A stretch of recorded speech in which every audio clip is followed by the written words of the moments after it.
outside is keeping you inside, why not do a little nesting?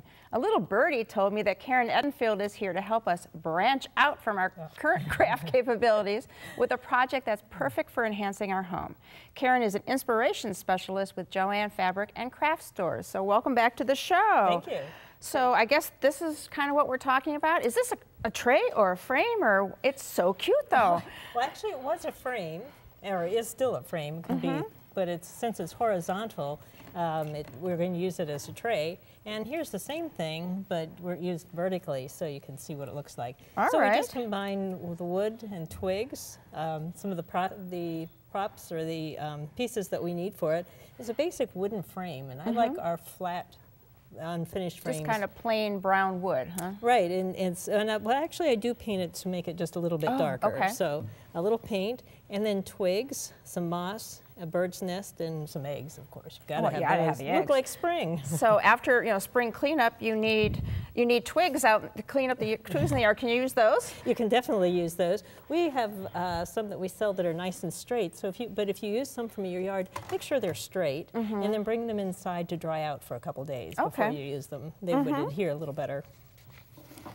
To do the project, I have this one partially finished, so I started by painting it. And as I mentioned about the frame, I like this flat piece. Rather, you can use and upcycle a used frame, a frame you may have, but it's nice to have a flat surface to glue these to. Right. So I glued twigs on two sides. I just cut them about the length I needed, and I find that these heavy-duty scissors, snips are very helpful. Are those wire cutters even? Well, wire cutters work well too. So, but just a heavy duty, because I was surprised how strong those twigs are. Yes.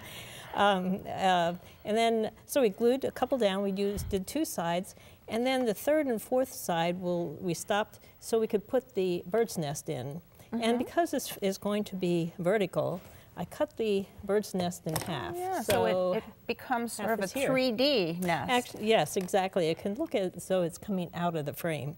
So I use a hot glue gun, although you can use another type of glue. This E6000 is wonderful. It sticks to anything, but it takes a while to dry, so I like this.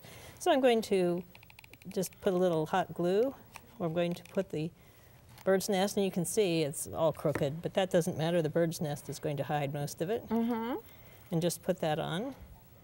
And I'm going to put it down so I can put some of the twigs on.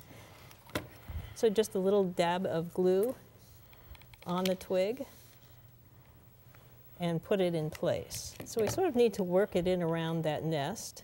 So it looks like it's its own nest around That's the edges, right? Yeah, so it looks like we're going to have a couple under the nest, so it looks like it's propped up. And everything's moving right now, but it won't once once it dries. It solidifies, that's true.